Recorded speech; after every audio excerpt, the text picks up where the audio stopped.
Hello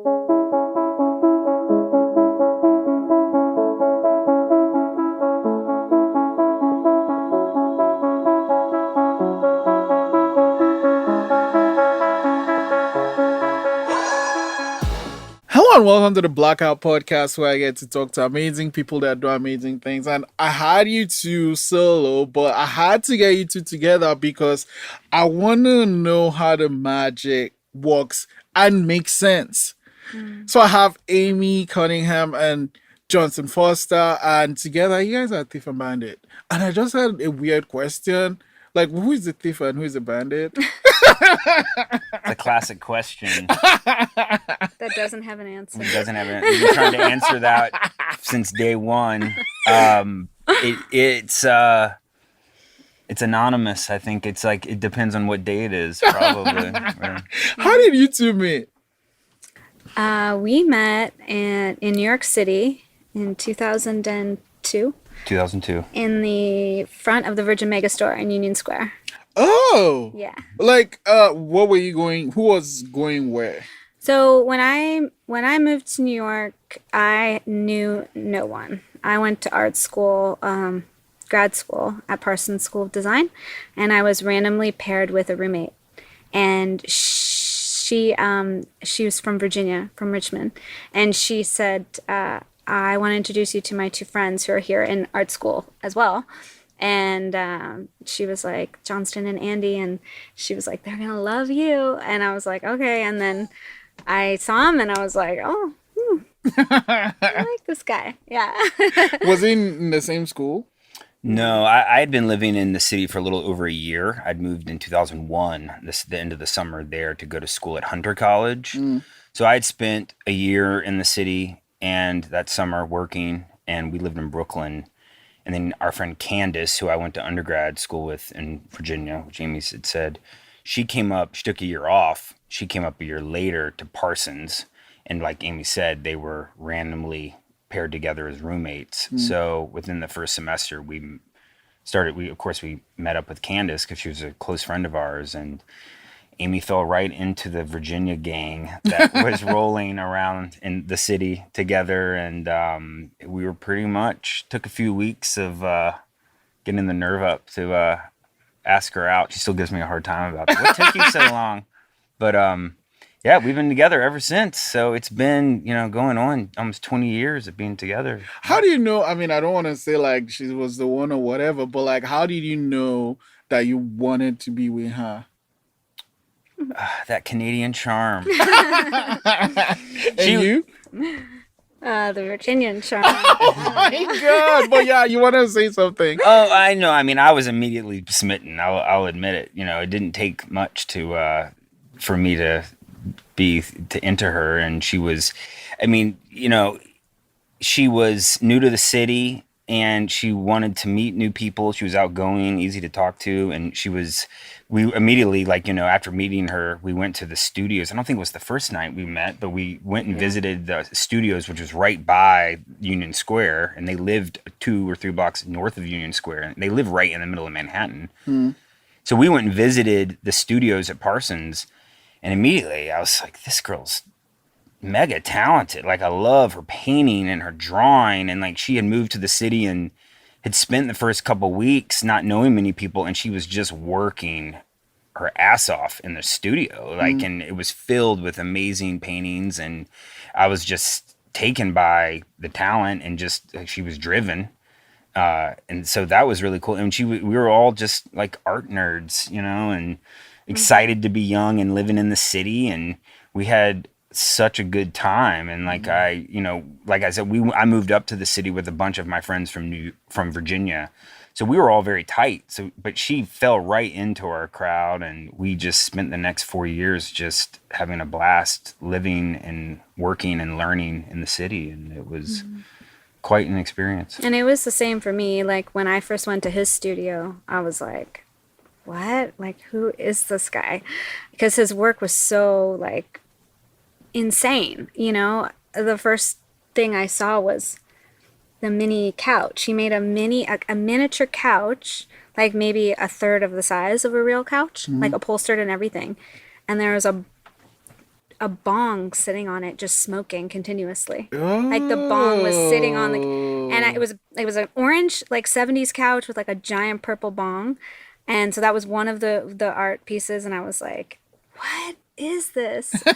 And then he had on the wall a poster of Britney Spears on the beach, Whoa. seductively, and it had a little mechanism in the back which pushed the poster out, so it looked like it It's was waving. waving, and I just remember being like, "Who is this guy? Like, this is the craziest art I've ever seen," and I love it. So I fell in love with his art too. Like, Mm. again, it's that art, like artist sensibility, and all of his friends. They're all just so kind and cool and welcoming, and I felt so lucky to like come. It was scary moving to New York City and not knowing anyone, and then I got this like really great crew of people to hang out with.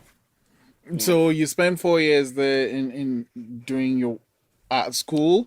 You mentioned when we talked that you lived in Virginia for a while.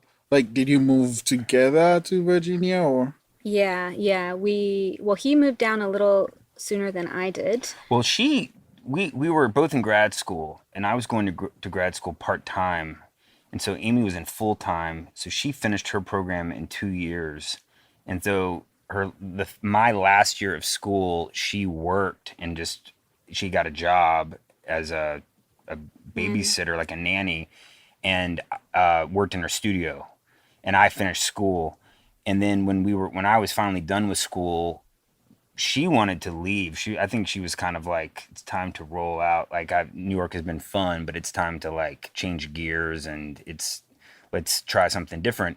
So Mm. we moved to New Brunswick, and her parents had a small unwinterized cottage in the middle of New Brunswick, and we packed up my parents' station wagon, which they let me borrow, and we moved to New Brunswick to this cottage that was pretty much a glorified shack. Where I think it was awesome, and her parents had built a garage to keep her dad's ski boat in. Mm.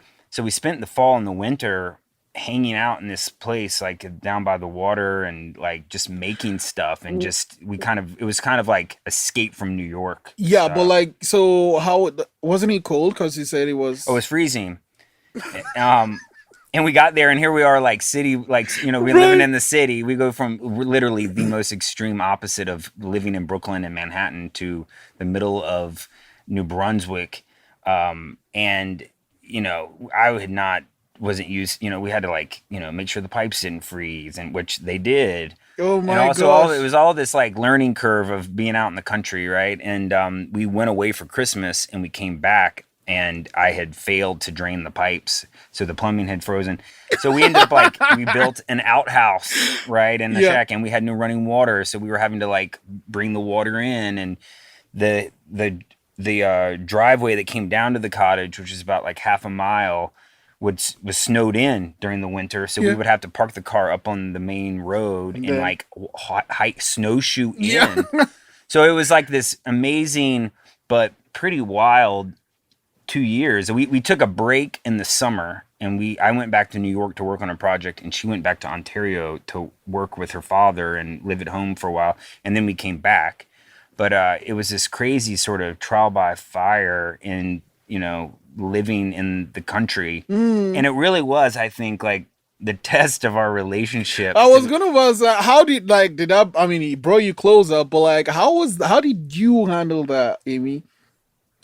Um, I mean, we had our moments, but yeah, I remember thinking like, wow, if we can do this together, then I think we could like be together for life, like this Yeah. is kind of crazy. And our closest neighbor was like a 90-year-old man who lived at the top of the hill, who was very interested in what we were up to, and like always needed me to help him chop wood and things like that. But that was about it. So Mm. it was, My grandparents they lived lived, just like half hour away, so we yeah. did see some people, Mm. and then eventually we did make friends with a couple up the road, which they let us take showers at their house and stuff. So Gosh, that is an experience. well, yeah, it was pretty magical though because we got to make art the whole time, Mm. and that you can't really do that often. Luckily, then like you might think like, well, how did they afford to just not just like live out in the woods? But he sold some pieces in New York, and we were living off that money. So it was pretty sweet. And then where to next from New Brunswick? Well, we lived in New Brunswick for the 2 years, and like I took a summer and lived in New York, and then we came back to the city, and then we got engaged while we were out in the cabin. What was and the at the story of your cottage. engagement? Any story there? She would say it was pretty unremarkable. I was basically like, look, When are you gonna- when are you gonna ask me to marry me? Because like pretty soon you're gonna have to go back to the United States. Like you can't be here forever. But yeah, he asked me, and it was great. I mean, you know, it was a little unremarkable, but that's okay. I think we've made up for it. We made up for it, you know. But so we got engaged, and then I think the following year we had scheduled to get married, and we were going to get married in New Brunswick, and like we, had all of our friends and family travel up across the border, but I had gone home in the intermediate time in 2007. I was actually went home to work on a project because my time in Canada was kind of like running out, and I was in need of a studio, and I went and was living with my parents, and I went back and visited where I went to school, my alma mater at Virginia Commonwealth University. And I was down in the sculpture department, just, saying hello to my old teachers and colleagues. And just randomly, at the time, the program manager, and secretary sort of ran the infrastructure of the program, was like, do you need a job? And I was like, yeah, yes, I do. Mm-hmm. And she was like, well, you want to teach a summer school class? And then the phone rang, and the head of the department was on the other line. And she was like, I think I found your summer school teacher.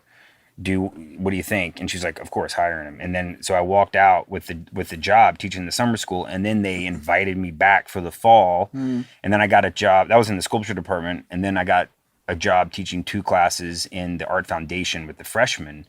So I called up Amie, and I'm like, I just got hired. My plan was not to stay in Virginia. We really didn't know what we were going to do. Mm-hmm. And so we decided after we got married, we would move to Virginia and I would teach. And we sort of were like, well, this is, because I couldn't live. I mean, I had sold some work, and I was lucky to be showing my work and represented by a gallery and all that, but not enough to pay the bills and live off of it completely, right? And she was working at home, living at home, and so we were trying to figure out what should we do.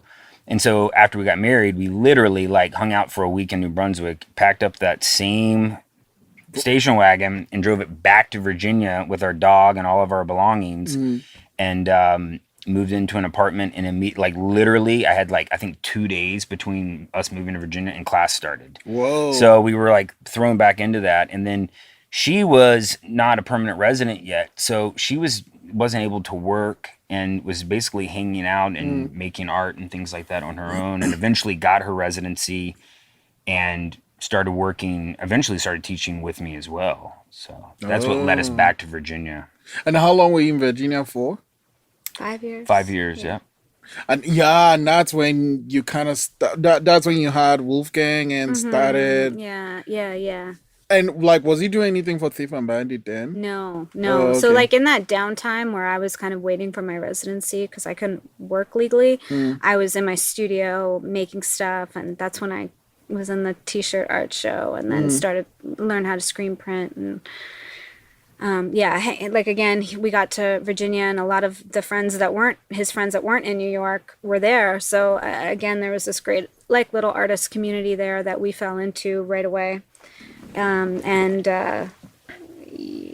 lot of our friends were playing in bands, and when I told you that my friend helped me learn how to screen print, we were actually screen printing posters for her boyfriend's band. So it was kind of that whole again. Wait, kind of I thought you only do it on fabric. You could do it on anything. Oh yeah, screen printing. Oh, okay. On anything. Yeah, I didn't know that. Flat surface. As long as okay. Yeah. And then when did Johnston stop printing? Was that you was said when that was we the moved Lincoln here. person? Yeah, that was when we moved here. Yeah, because at that point, he couldn't work. because he was waiting for his permanent residency. Yeah. Oh, The tables yeah. turned. The tables turned. Yeah. And I'm So like, I had okay. very little to do with Thief and Bandit in its early days in Virginia. And like there, I mean, there was the early days when she was making jewelry on our coffee table in our apartment, and she'd be at the restaurant waiting tables, and I would be, threading beads onto necklaces and things like that just to fill an order for her. But I creatively wasn't a part of it. I was sort of like just helping her out, and I was helping her.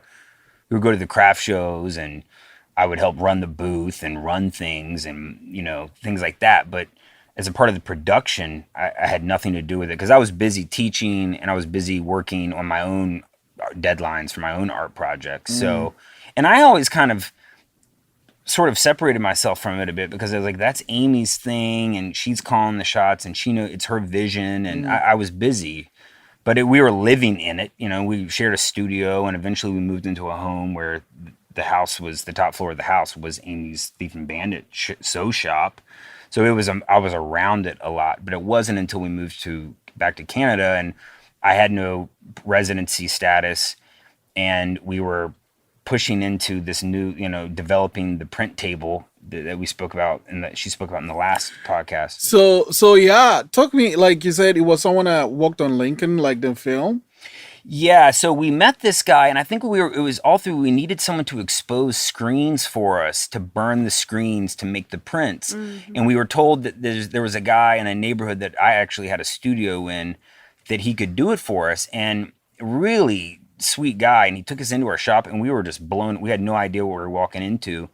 And he had moved his business from California. It was his father's business, and they were in the historic archival wallpaper business, and they would recreate historic and antique wallpapers for collectors or just interior designers, but they also did film work. And while the last couple of years we were in Richmond, Spielberg was filming his movie Lincoln. And that movie it's crazy the level of detail that they would get into. Like they took like these grainy tintype photos and they were like, can you recreate that wallpaper, which you can't even tell what's going on. And the guy made it, and he made all the wallpaper for the entire film. So we went in there while they were doing this production and we saw he had like 3 50-foot long tables that they were going down at with these screens, and Amie and I were like, our eyeballs just like, we're like, whoa, what if we did this? And so we made the decision to leave Virginia, and we knew that I wasn't going to be able to work when we got there, and she saw this table method and her ideas just went crazy with the potential. She's like, I can make ball gowns with this stuff. Like we can make the biggest like prints ever. So when that opened up, her vision of the brand really opened up, and and the imagery really expanded as well. And so when we moved up here, like we together kind of took that guy's method of making the wallpaper and hacked it into our version of the fabric printing with its trials and tribulations for sure. And so that's when you had the garage with the thing. Were you still like, at what point did you start now gathering trash to make your art? Within like my whole process? No, like when you moved. Oh, here. Yeah. Oh, well, it was interesting because we had our home that we moved into, we built the garage because we needed a space for the print table. And that was pretty much the designated print room. There was a small shed that came with the house, and there's a little like, I wouldn't even call it a basement, and more like a hunched over like space. And I kind of was working between those.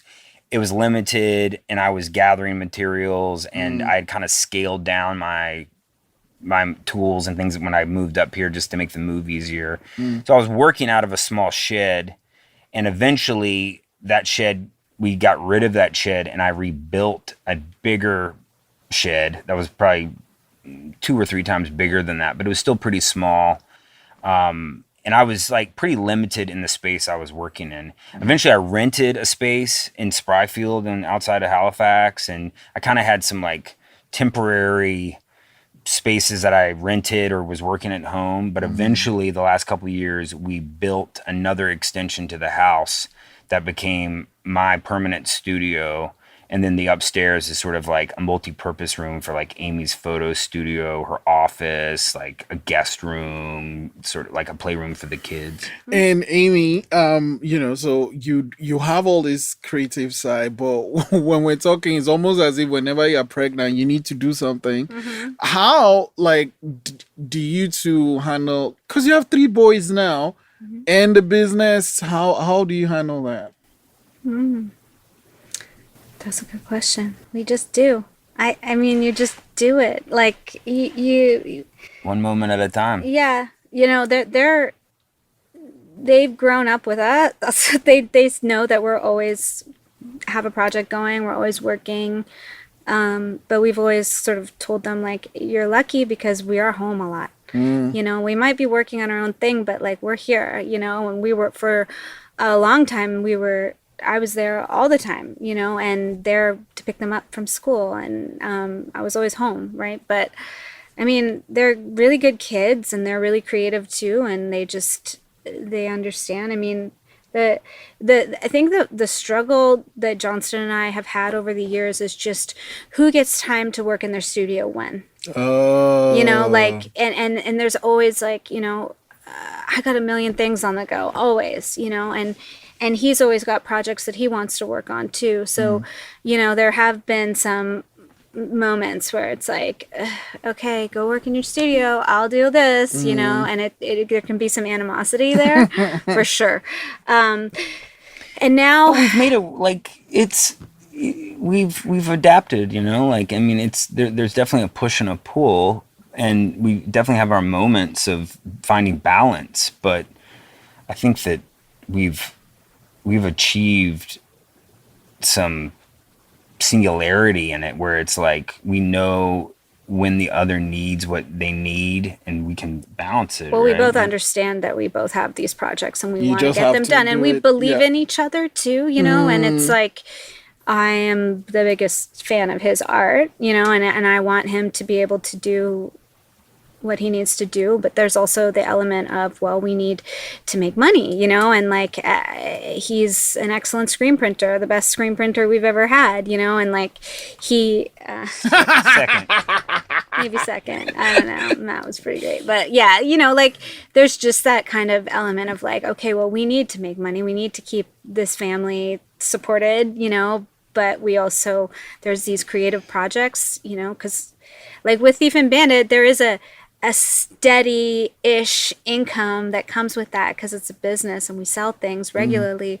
With Johnston's art, it's more difficult, like you have to really, it's difficult to sell a big sculpture, it's just, it's not that easy. So a lot of times Thief and Bandit sort of comes first. And I know that's difficult for Johnston because he wants to, he needs to have that creative void fulfilled, and so I'm like, now that Thief and Bandit is becoming like, we've got a really great staff and things seem to be going well, and we're now training new screen printers.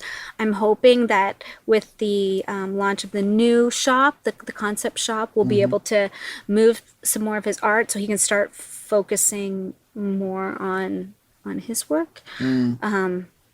That we'll see how it goes. I mean, this is definitely, the concept shop is a very collaborative thing, and him and I have a lot in common. Obviously, our work uses a lot of the same like iconography and everything. We're always inspired by one another, so I think it's a really cool like collaborative next step. Yeah.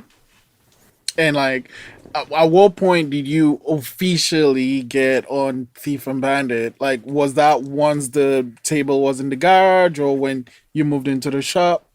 Yeah, I mean, it's since we moved up here pretty much. I mean, it was sort of like we moved the business up here. We didn't start over from scratch, but there was a whole infrastructure that had to be reset up, and this whole printing method was brand new. So Amie kind of set it up, and then I took it over and fine-tuned it over the years with the help of some really great screen printers that we found from NASCAD, basically. And I, because I have no screen printing I mean, I screen printed like for a third of a semester in Wow. a printmaking class when I was in undergrad. It was like an introduction to printmaking, and for 6 weeks I screen printed. I never touched it again.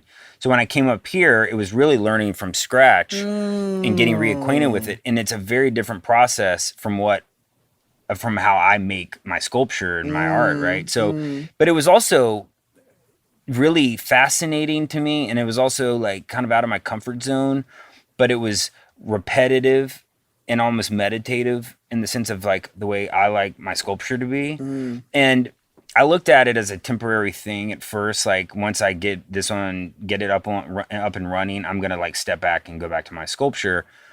But it kind of goes in phases, and it's like I'll have a project that comes up and we figure out how to balance it and we get some help, or I just work nights in my studio, or I print all day, and we make it work.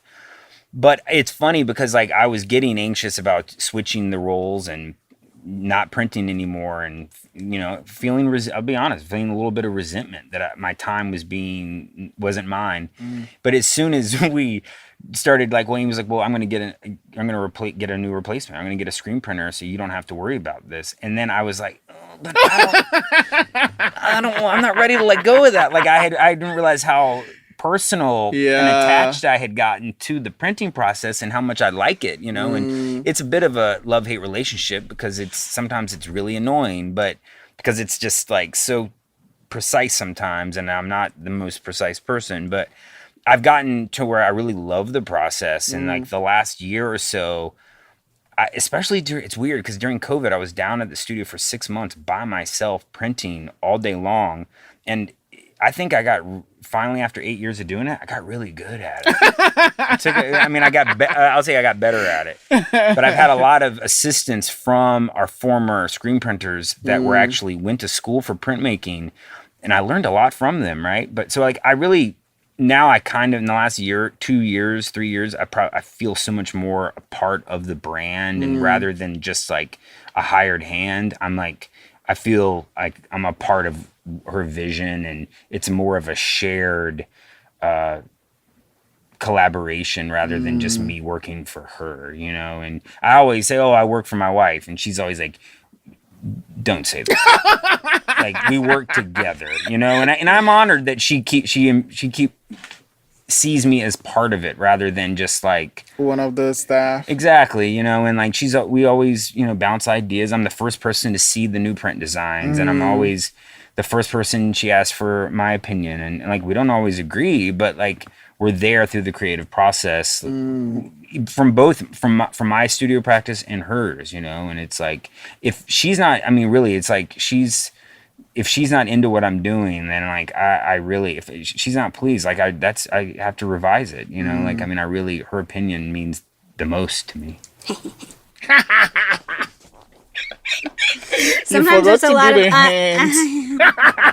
there's a lot of unsolicited advice from him too. That like I'll be working on something on my computer and he'll be like, "Can I give you a suggestion?" And I'm like, sure. I do appreciate his feedback, but not all the time. So, the concept shop is happening. How much input? Like, is it all you, Amie, or? Well, if I need him to do something for me, I ask him. No, he's gonna have. I mean, I'm so excited to have his sculpture in there.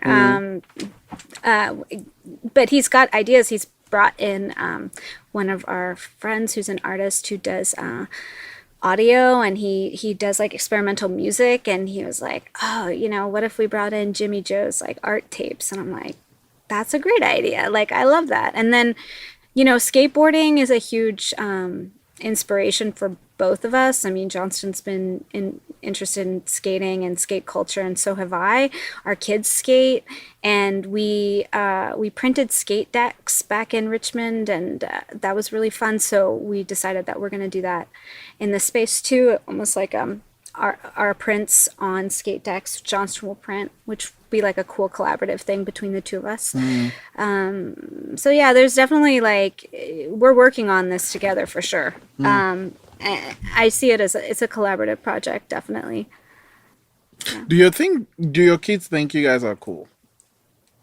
I think so. I think that, I mean, They think we're fun. they think we're fun. We recently, our oldest had to came back from school with a project, and it was what do you love about your life right now? And he said fun parents. So that made me pretty Oh. happy. I think we're pretty fun.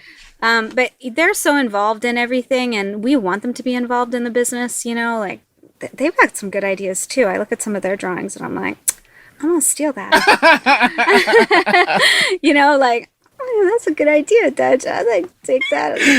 They're always giving me ideas for sculptures that I should make, and it's they're always intrigued with what I'm dragging into the studio. Yeah, I was and- gonna say, did they ever follow you when you're picking up stuff for Yeah, I mean, they're material? always oh, Dad, do you want this? Or I saw this on the street, or like, Dad, is it garbage day today? Like, I mean, they know like what I'm doing or what I'm thinking about, and they're always intrigued with whatever I'm building and making, and like I mean, it's kind of they don't know any different really, but I think they do realize that it's not completely normal that Dad stays out till midnight every night building weird garbage sculptures, and they're always intrigued by what it is, and like that, they're so proud to wear clothing that their mother makes them, or has or designs for them. Like it's not, they know it's different, and they know that it's like unique, and they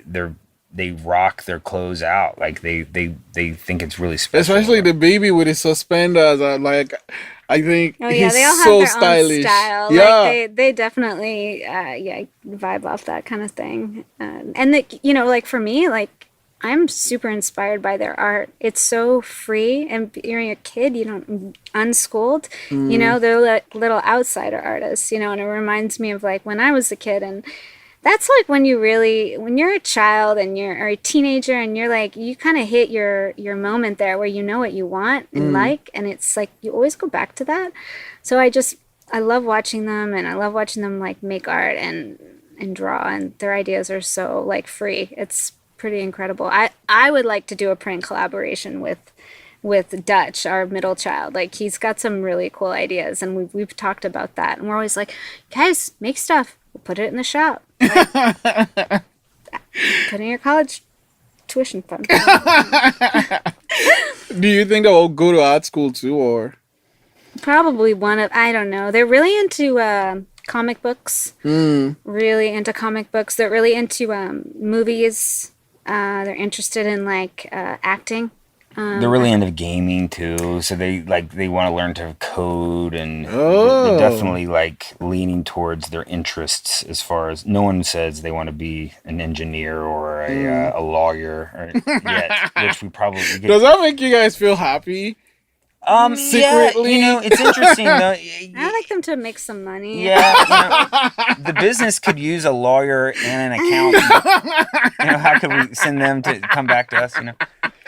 Because it's interesting because it's like I think we followed our passions, and we've been successful because we've been all in from the very beginning. Not to be said that there hasn't been struggles, and there still aren't. It's like, and we've had a lot of support and help along the way, and both of our parents are like, have always been, do what you love and do it well. We'll always be there to support you and help you. And but at the same time, I'm not like, it isn't easy, and it's not always practical. And I've had my ups and downs with my career, because it's like, I've been very lucky to sell sculpture and make a living off of it, but that it's not continuous all the time. And the art market is very strange and weird and very tumultuous and has its ups and downs. And Amie she's the practical one. Like, she took her talent and her skills and her creativity, and she made something much more concrete and substantial that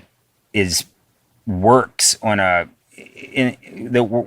a economy, really, for in people, and it's continuous, and we employ people, and like, it's amazing. Where my practice is like very selective, and it's not an easy game to play. And I don't want my kids, like, I know what a struggle it is, and so I don't want to see them struggle, but I'm not going to say like don't follow your dreams. But Like my whole thing though with them is like work hard. Like if you want to succeed, you have to work your ass off. Like I work until midnight every night. And Put you you to do. sleep, and I'm constantly thinking. I mean, I don't know how healthy it is, but like I love it. I'm obsessed with it, and I'm just like, you can do whatever you want to do, but be prepared to work insanely hard. Like your dad is in his studio, like he works and prints all day, puts you guys to bed, goes into his studio, works till midnight, is up at 6 to make you guys breakfast. Like it's just constant, and it's but we love it, like I that's love the it. thing, like we love it, and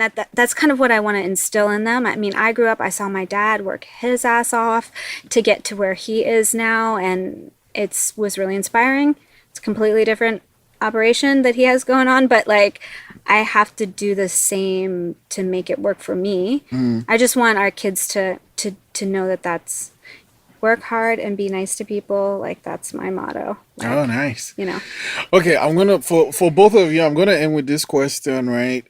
How do you make you work as a partnership and Thief and Bandit? How we make our work. You two work together as a partnership, just the two Oh. of you, and make Thief and Bandit work.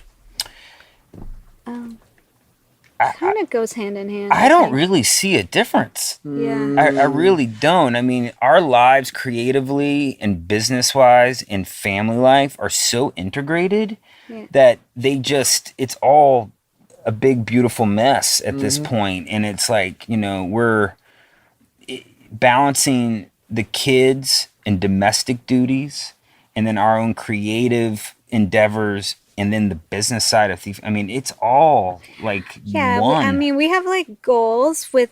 I have goal like we want to. COVID is now, but traveling is something that we really were looking forward to doing with the kids, and like I think.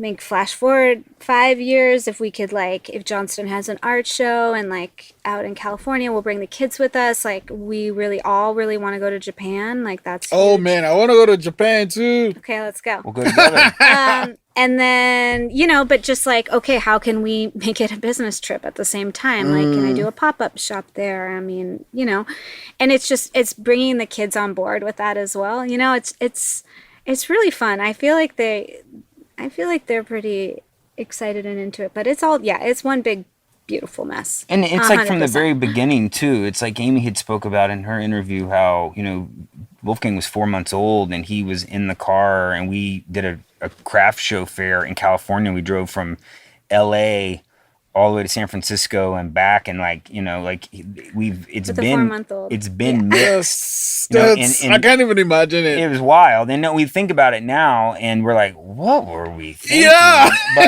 But it's from the very beginning. They've been riding shotgun with the business and with everything. And it's like, she had spoken before about how when she found out we were going to have our first son, that it really kicked her motivation into high gear to like, okay, I've got to take what I've started and make it work. And it's kind of been in that mode ever since. And then, 2 more brothers followed and we're all in this together. And it's like, it all operates as one, really. I mean, it can be stressful, but it's really fun and beautiful, and the kids love it. Like they're along for the ride.